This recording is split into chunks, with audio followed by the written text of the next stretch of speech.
परम धर्म।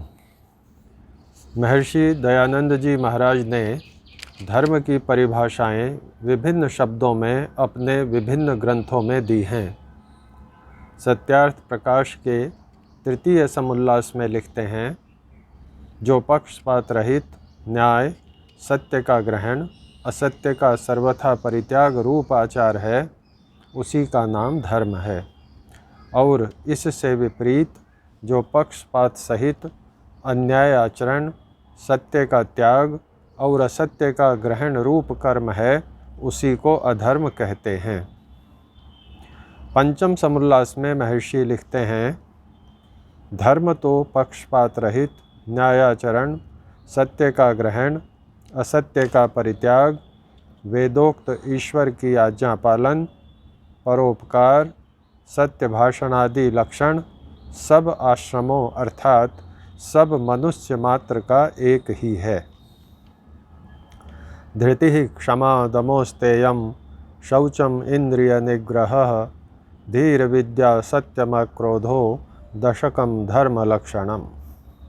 सदा धैर्य रखना, निंदा स्तुति, मान अपमान, हानि लाभ आदि दुखों में भी सहनशील रहना, मन को सदा धर्म में प्रवृत्त कर अधर्म से रोक देना, चोरी त्याग अर्थात बिना आज्ञा या छल कपट विश्वासघात व किसी प्रकार व वेद विरुद्ध उपदेश से पर पदार्थ का ग्रहण न करना, राग द्वेष पक्षपात छोड़ के भीतर और जल मृत्तिका मार्जन आदि से बाहर की पवित्रता रखनी, अधर्म आचरणों से मन को रोक के इंद्रियों को धर्म में ही सदा चलाना, मादक द्रव्य, बुद्धि नाशक अन्य पदार्थ, दुष्टों का संग, आलस्य, प्रमाद आदि को छोड़ के श्रेष्ठ पदार्थों का सेवन, सत्पुरुषों का संग, योगाभ्यास,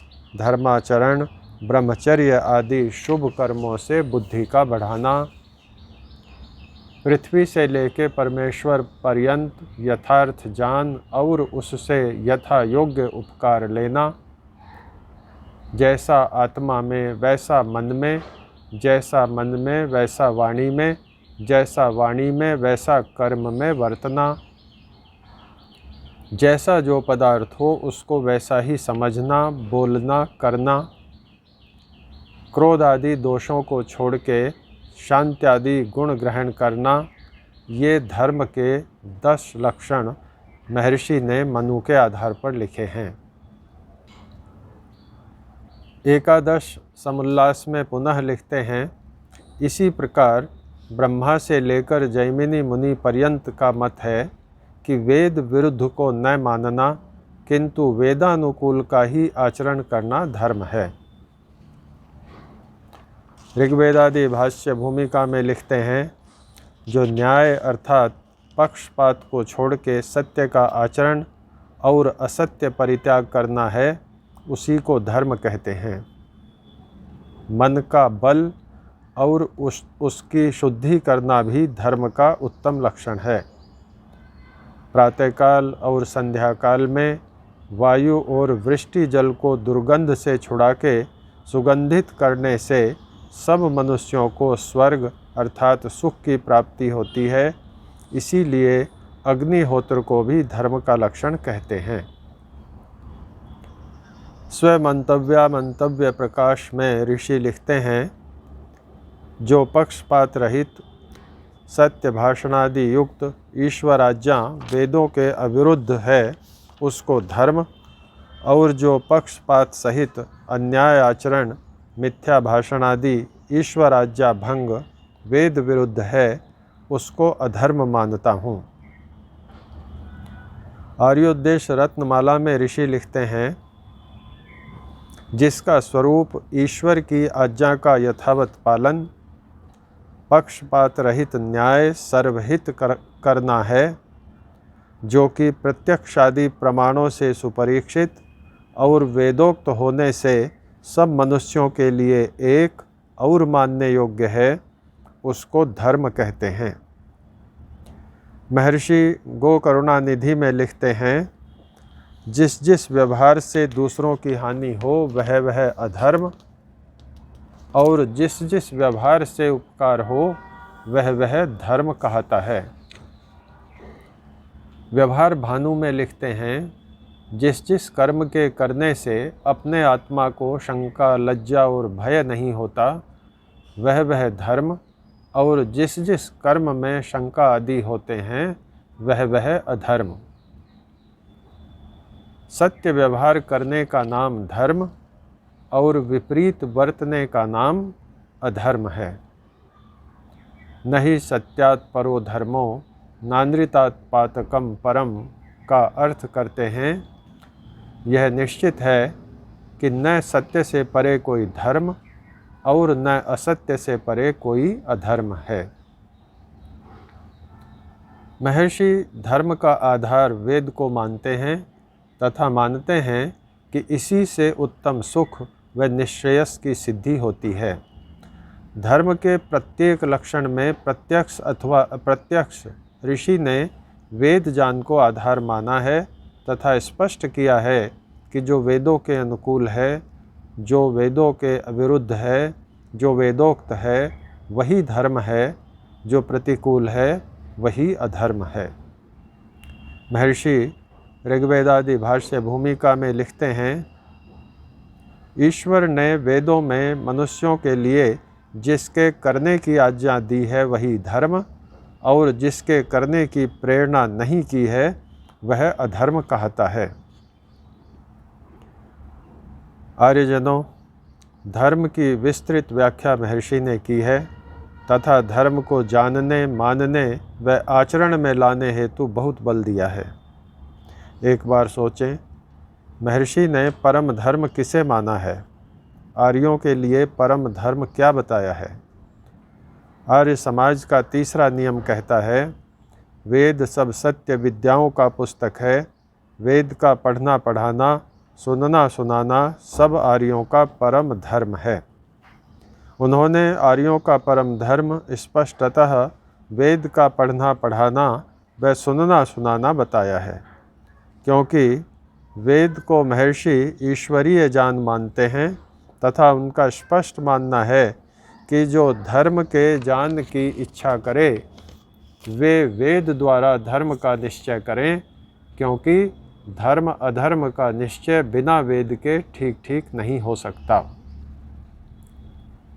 महर्षि वेद को सब सत्य विद्याओं का पुस्तक मानते हुए धर्म अधर्म, सत्य असत्य को परखने की कसौटी मानते हैं। यह निश्चित हुआ कि आर्य समाज जिन सिद्धांतों पर आधारित है उनका आधार वेद हैं। बिना वेदों के वैदिक समाज के अस्तित्व की कल्पना भी नहीं की जा सकती, वह आर्य समाज भी बिना वेदों के आर्य समाज नहीं रह सकता। स्पष्ट है कि वैदिक धर्म के प्रचार प्रसार के लिए आर्य समाज को वेदों की ओर बढ़ना होगा। वेदों के विषय में आधारभूत काम किया जाना आर्य समाज की पहली प्राथमिकता है। इसी से शास्त्रीय रूप में तथा व्यावहारिक रूप में वैदिक सिद्धांतों की स्थापना संभव हो सकती है। यदि कहा जाए कि आज इसी पर सबसे कम काम हो रहा है तो संभवतः अत्युक्ति न होगी। वैदिक विद्वान अपने अपने सामर्थ्य से वेदों पर कार्य कर रहे हैं, परंतु वह उनका व्यक्तिगत प्रयास है जिससे समाज लाभान्वित हो रहा है। अब ये विद्वान भी स्मृति शेष होते जा रहे हैं। यदि गिनती की जावे तो गंभीर विद्वानों की संख्या बहुत कम रह गई है। वह पीढ़ी जो महर्षि की शिक्षा विधि अनुसार पढ़ी थी, उसकी तुलना आज का एमए संस्कृत, वेद, दर्शन कर नहीं सकता। अतः समय की मांग है कि आर्य संस्थाएं आगे आवें तथा वेद व वेद संबंधी शोध आदि के लिए और अधिक गंभीर प्रयास किए जावें। आर्य समाज के तीसरे नियम में महर्षि ने वेदों के बारे में किए जाने वाले कार्य की दिशा भी तय कर दी है। पढ़ना पढ़ाना, सुनना सुनाना। बड़ा स्पष्ट है कि वेदों के पढ़ने पढ़ाने का उद्यम किया जावे, गंभीर विद्वान तैयार किए जावें, उसके लिए अनुकूल वातावरण हो अनुकूल आर्थिक स्थिति हो। जो मूर्धन्य विद्वान हमारे बीच में हैं, उनकी अध्यक्षता में शोध पीठें बनाई जावें, उनको योग्य शोधार्थी दिए जावें, जिससे वे विद्वान अपना सारा ज्ञान उन विद्यार्थी शोधार्थियों पर उड़ेल सकें तथा मूर्धन्य विद्वानों की विद्या उनके साथ जाने से बच जावे। आर्य संस्थाएं विद्वानों से विचार करके कुछ विषयों का चयन करें तथा उन विषयों पर शोध किए जावें। सुनना सुनाना उद्देश्य के लिए क्या सुनना है तथा क्या सुनाना है, इसकी प्राथमिकता का निर्धारण विद्वत मंडली से कराया जावे। सब विधाओं माध्यमों की खोज की जावे, जिनसे सुनना व सुनाना ज़्यादा प्रभावी हो। उन समूहों की पहचान की जावे जिन्हें सुनना है या जिन्हें सुनाना है। यह भी देखा जावे कि उन्हें प्राथमिकता से क्या सुनाना है। आर्यों को अपना परम धर्म निभाना है। वेद के पढ़ने पढ़ाने सुनने सुनाने में व्यवस्थित एवं पुरजोर प्रयास करना होगा। वर्तमान प्रयास श्लाघनीय हैं, परंतु वे अंतिम नहीं हो सकते। इसके लिए सार्वदेशिक व प्रतिनिधि सभाओं, गुरुकुल कांगड़ी आदि सक्षम संस्थाओं को पीठों की स्थापना करनी होगी। परोपकारिणी सभा को भी अपने कार्य को धार देनी होगी। पुस्तकों के छापने छपाने व वितरण विक्रय के प्रबंध के लिए भी आर्य संस्थाओं को आगे आना होगा। कुछ संस्थाएं मुद्रण का कार्य कर रही हैं। प्राइवेट पब्लिशर्स भी मुद्रण का कार्य कर रहे हैं, जो प्रशंसनीय है, परंतु पर्याप्त तो नहीं माना जा सकता। आज इलेक्ट्रॉनिक माध्यमों का युग है, उस पर ध्यान देने की ज़रूरत है, परंतु आज भी पुस्तक पढ़ने वालों की संख्या में बढ़ोतरी हुई है। अतः इलेक्ट्रॉनिक साधनों के साथ साथ प्रिंटेड मटेरियल पर भी ध्यान देने की उतनी ही आवश्यकता है। आर्य समाजी तथा जो आर्य समाजी नहीं हैं, उनके उपयोग के लिए वेदों के संबंध में विविधता एवं तर्कपूर्ण शैली में सामान्य सरल भाषा में हृदयगम्य साहित्य की आज आवश्यकता है, जिससे आर्यों के सत्यासत्य संबंधी विचार दृढ़ हों, धर्म पर चलने की प्रेरणा तथा धर्म का सही ज्ञान हो।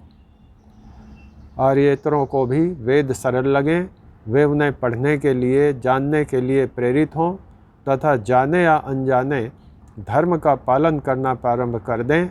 व धीरे धीरे संस्कार दृढ़ होकर वे वैदिक सिद्धांतों के अनुयायी हो जावें, धर्म पर उनकी श्रद्धा हो जावे। कुछ विश्वविद्यालयों में दयानंद पीठ स्थापित है। कुछ में आर्यजनों द्वारा बनाए जाने की मांग की जाती रही है। उन पीठों में कार्य होना तथा नई पीठें बनाया जाना सही है। उनमें वैदिक विचारधारा के विद्वान ही लगें, यह उससे भी ज़्यादा जरूरी है, नहीं तो अर्थ का अनर्थ होने का डर रहेगा।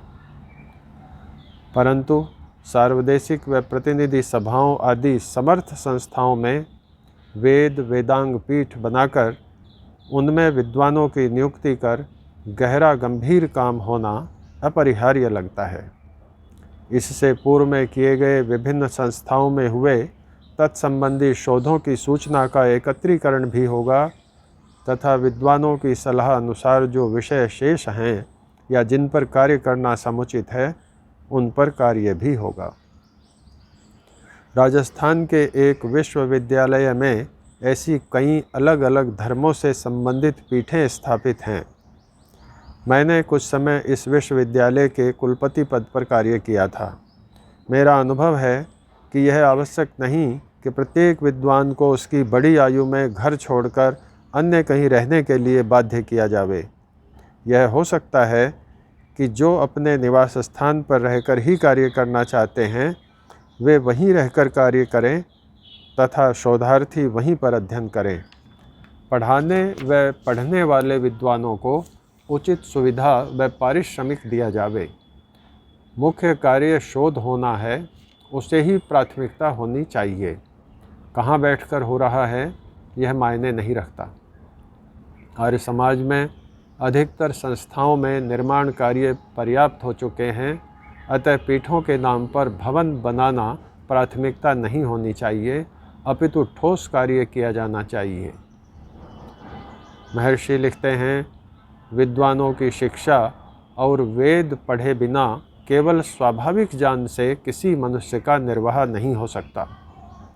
वेद नित्यत्व विचार में लिखते हैं, किंच परमेश्वर के बनाए वेदों के पढ़ने, विचारने और उसी के अनुग्रह से मनुष्यों को यथाशक्ति विद्या का बोध होता है, अन्यथा नहीं।